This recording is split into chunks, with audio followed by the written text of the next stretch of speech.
ಧನುಸ್ಸು ರಾಶಿ ಬೇರೆಯವರ ವ್ಯವಹಾರದಲ್ಲಿ ಬೇರೆಯವರ ವಿಚಾರದಲ್ಲಿ ಯಾವುದೇ ಕಾರಣಕ್ಕೂ ನೀವು ಹಸ್ತಕ್ಷೇಪವನ್ನು ಮಾಡಬೇಡಿ. ನನಗೆ ಅವಕಾಶ ಇದೆ, ನಾನು ಮಾತಾಡಬಹುದು ಅನ್ನುವಂತಹ ಒಂದು ಭಾವನೆಯಿಂದ ನೀವೇನಾದರೂ ಮಾತಾಡಿದರೆ ನಿಮಗೆ ಯಾವ ಬೆಲೆಯೂ ಕೂಡ ಅಲ್ಲಿ ಇಲ್ಲದೆ ಇರೋ ಹಾಗೆ ಆಗತ್ತೆ. ಕಲಿತಕ್ಕಂತಹ ಹಂಬಲ ಇದ್ದವರು ಪ್ರಾಮಾಣಿಕವಾದ ಪ್ರಯತ್ನವನ್ನು ಮಾಡಿ ನಿಮ್ಮ ಪ್ರಯತ್ನಕ್ಕೆ ತಕ್ಕ ಪ್ರತಿಫಲ ಶುಭವಾಗಿ ಲಾಭವಾಗಿ ಸಿಕ್ಕುವಂಥದ್ದಾಗತ್ತೆ. ಮನಸ್ಸು ನಿರ್ಮಲವಾಗಿರಬೇಕು. ಭವಿಷ್ಯದ ಬಗ್ಗೆ ಸರಿಯಾದಂತಹ ತೀರ್ಮಾನಕ್ಕೆ ಅದು ದಾರಿಯನ್ನು ಮಾಡಿಕೊಡ್ಬೇಕು ಅನ್ನುವಂಥದ್ದಾಗತ್ತೆ. ಕೋಪ ಹೆಚ್ಚಾಗುವಂಥದ್ದು, ಕೋಪವನ್ನು ಯಾರ ಮೇಲೂ ಕೂಡ ತೀರಿಸ್ಕೊಳ್ಳೋದಕ್ಕೆ ಆಗೋದಿಲ್ಲ, ಅನುಭವಿಸೋಕ್ಕೂ ಆಗೋದಿಲ್ಲ.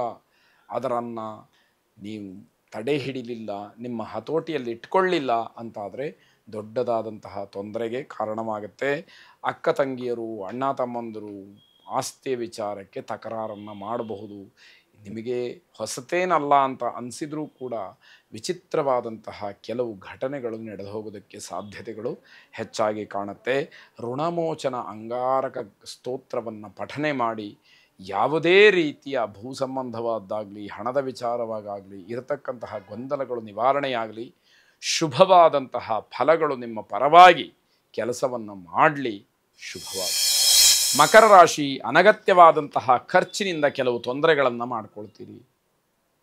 ಯಾವುದಕ್ಕೋ ಅಗತ್ಯವಾಗಿ ಹಣ ಬೇಕು ಅಂತಾದಾಗ ಹಣ ಇಲ್ಲದೇ ಇರುವಂತಹದ್ದು, ಹಣದ ಅಭಾವವಾಗ್ತಕ್ಕಂಥದ್ದು, ಬೇಡದೇ ಇರುವಂತಹ ವಿಚಾರಕ್ಕೆ ಹಣ ಖರ್ಚಾಗಿ ಹೋಗ್ಬಿಟ್ಟಿರುತ್ತೆ. ಮಕ್ಕಳಿಂದ ಹೆಚ್ಚು ಖರ್ಚಾಗ್ತಕ್ಕಂತಹ ಸಾಧ್ಯತೆ ಇದೆ. ಮಕ್ಕಳ ವಿಷಯಕ್ಕೆ ದುಡ್ಡು ತುಂಬ ಖರ್ಚಾಗುವಂಥದ್ದಾಗತ್ತೆ. ಕುಟುಂಬದ ಸ್ನೇಹಿತರಾಗ್ಬೋದು, ಬಂಧುಗಳಾಗ್ಬೋದು ನಿಮ್ಮನ್ನು ಟೀಕೆ ಮಾಡ್ತಾರೆ.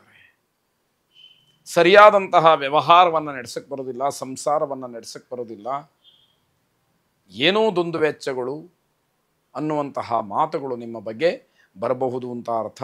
ವ್ಯವಹಾರದಲ್ಲಿ ಅನುಕೂಲಕರವಾದಂತಹ ವಾತಾವರಣವೂ ಇರೋದಿಲ್ಲ, ಜೊತೆಗೆ ನಿಮ್ಮ ವ್ಯವಹಾರವೂ ಕೂಡ ಹೀಗಿರುತ್ತೆ ಅನ್ನುವಂಥದ್ದು. ಕೆಲಸದಲ್ಲಿ ದೊಡ್ಡ ಜವಾಬ್ದಾರಿ ಏನಿದೆ ಅದು ನಿಮಗೆ ಬೇಸರವನ್ನು ತಂದಿಡುತ್ತೆ. ನೀವು ಅಂದುಕೊಂಡಂತಹ ರೀತಿಯಲ್ಲಿ ಕೆಲವು ಕೆಲಸಗಳು ಆಗದೇ ಇರುವಂಥದ್ದು, ಆದರೆ ಅನಿವಾರ್ಯವಾಗಿ ನೀವು ಕೆಲಸವನ್ನು ಮಾಡಲೇಬೇಕಾದಂಥದ್ದು, ಆ ಒಂದು ಸ್ಥಾನದಲ್ಲಿ ಇರಲೇಬೇಕಾದಂಥದ್ದಾಗತ್ತೆ. ಅದನ್ನೆಲ್ಲ ಗಮನಿಸ್ಕೊಳ್ಬೇಕಾದಂಥದ್ದು. ಕುಲದೇವತಾ ಪ್ರಾರ್ಥನೆಯನ್ನು ಮಾಡಿ ಶುಭವಾಗಿ. ಕುಂಭರಾಶಿ ಆಹಾರದ ವಿಚಾರದಲ್ಲಿ ಸ್ವಲ್ಪ ಗಮನ ಇರಲಿ. ಹೊಟ್ಟೆಗೆ ಸಂಬಂಧಪಟ್ಟಂತಹ ಸಮಸ್ಯೆಗಳನ್ನು ಎದುರಿಸಬೇಕಾಗತ್ತೆ. ಆ ಸೂಚನೆ ಬಹಳ ಪ್ರಬಲವಾಗಿ ಇರತಕ್ಕಂಥದ್ದು. ನವದಂಪತಿಗಳಿಗೆ ಶುಭವಾದಂತಹ ದಿವಸ. ಕೆಲವೇ ದಿವಸಗಳ ಹಿಂದೆ ಅಥವಾ ಹಿಂದಿನ ತಿಂಗಳು, ಈಗೊಂದೆರಡು ತಿಂಗಳ ಹಿಂದೆ ವಿವಾಹವನ್ನು ಮಾಡಿಕೊಂಡಿರ್ತಕ್ಕಂಥವ್ರಿಗೆ ಬಹಳ ಶುಭವಾದಂತಹ ದಿವಸ ಇದು ಅಂತ ಹೇಳಬೇಕು. ಅಲಂಕಾರ ವಸ್ತುಗಳ ಖರೀದಿಗೆ ಮುಂದಾಗ್ತೀರಿ. ಮನಸ್ಸಿಗೆ ಸಮಾಧಾನ ಇರಲಿ ಇಲ್ಲದೆ ಹೋಗಲಿ, ಖರ್ಚಂತೂ ಮಾಡಲೇಬೇಕು ಅನ್ನುವ ನಿರ್ಧಾರವನ್ನು ಮಾಡಿರ್ತೀರಿ ಅಂತಕ್ಕಂಥದ್ದು.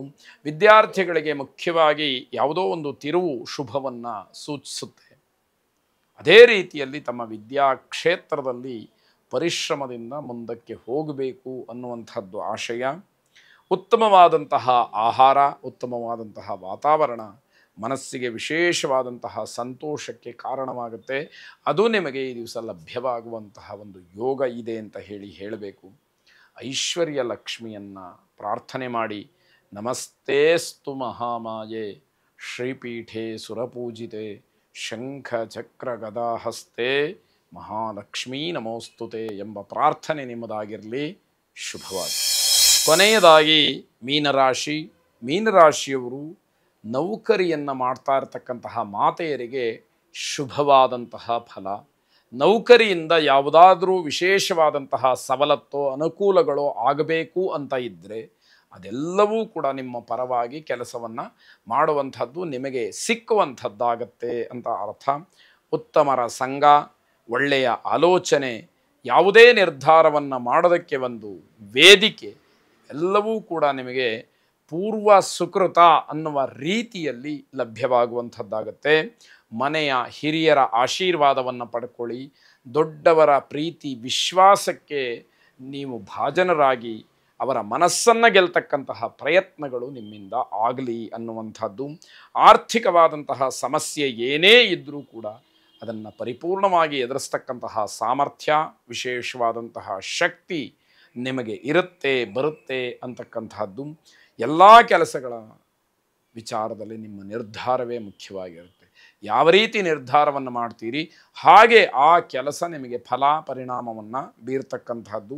ಆದರೆ ನೀವು ಮಾಡ್ತಕ್ಕಂತಹ ಕೆಲಸದ ನಿರ್ಧಾರ ಬಹಳ ಸ್ಪಷ್ಟವಾಗಿರಬೇಕು ಅನ್ನುವಂಥದ್ದು ಮುಖ್ಯವಾಗುತ್ತೆ.